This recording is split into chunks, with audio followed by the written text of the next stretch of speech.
Viral trending sound effect आपको कहाँ देखने को मिलेगा? आज का वीडियो में आपको दिखाऊंगा दोस्तों।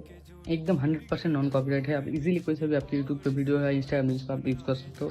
कोई सा भी नॉन कॉपीराइट आपको देखने में मिलेगा। चलो बाकी देखते हैं। तो दोस्तों आपको करना है कि आपको चलाना है क्रोम पे आने के बाद आपको यहाँ सर्च करना है myInstant.com करके, myInstant instant.com पहले वाला ऑप्शन आपको देखने को मिल जाएगा। यहाँ आप क्लिक करेंगे, आपको यहाँ बहुत सारा ऑप्शन देखने को मिल जाएगा। आपको कहीं से भी आप क्लिक करके आप चीज़ ले सकते हो।